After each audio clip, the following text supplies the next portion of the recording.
Olá, estudantes do segundo série, tudo bem? Neste vídeo vamos falar sobre os parâmetros da função cosseno. Então, para começar, eu vou apresentar para vocês o gráfico dessa função cosseno. Então, aqui no eixo X, nós colocamos os ângulos. Aqui, nesse gráfico, os ângulos estão em radianos, 0, π sobre 2, π, 3π sobre 2, 2π e assim por diante. Então, a função cosseno é dada por A mais B, cosseno de CX mais D, onde o ângulo que você vai aplicar ali é o ângulo X, que estará aqui marcado no eixo X. A, B, C e D são os parâmetros dessa função. E o que significam os parâmetros dessa função? Então aqui já deixei colorido, né, para a gente identificar o parâmetro A, que ele vai alterar a imagem, ou o gráfico vai ficar mais acima ou vai ficar abaixo no eixo X. Eu tenho o parâmetro B, que vai mudar a imagem, a amplitude desse gráfico. Então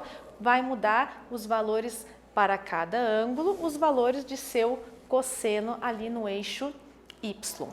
E o C? O C vai alterar o período. O que é o período? O período é a distância do primeiro ponto máximo que a gente tiver ou marcar ao segundo, um logo depois do outro, ou também do ponto mínimo. Então, por que pode ser a distância entre os pontos máximos ou os pontos mínimos, dois quaisquer? Porque essa função é uma função periódica, então vai se repetir sempre no mesmo período, tá?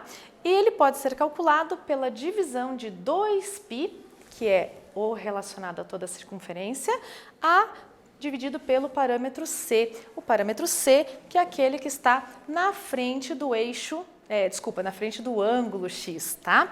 Então, nós temos também por último aí o D, né, que é o último parâmetro, em que vai modificar o gráfico para a direita ou para a esquerda e pode ser calculado por menos B sobre C. Lembre-se que esse A, B e C que eu estou falando aqui são os coeficientes dessa função, tá? São os parâmetros.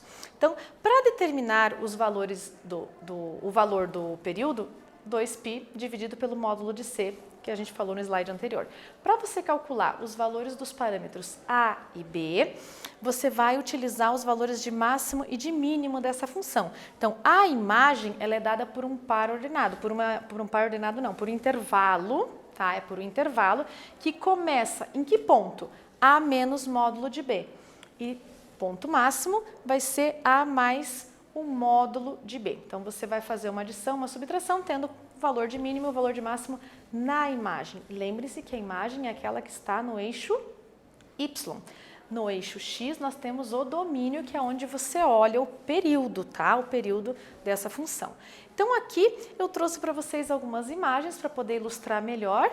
Aqui, o parâmetro B, por exemplo, que altera a imagem e a amplitude. Vejam como a imagem aqui, vamos pegar aqui o π sobre 4, que é um ângulo notável, também está gravado aqui, está marcado aqui nesse gráfico. Então aqui, nesse azul que está reto, né, que não está pontilhado, o gráfico que está reto, nós temos aqui que o cosseno desse π sobre 4 é 0, tá?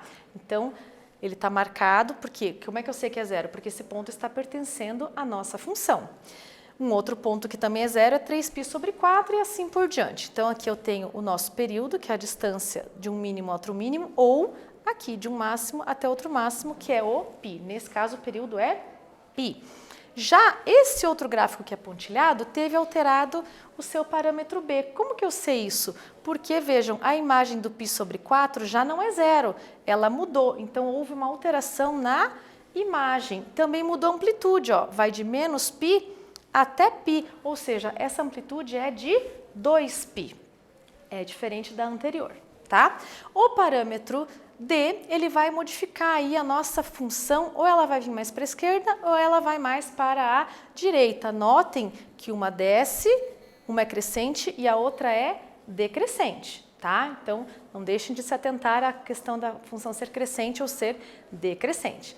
Ok? Então, nesse vídeo nós falamos sobre os parâmetros na função cosseno. Espero que vocês tenham gostado. Até breve!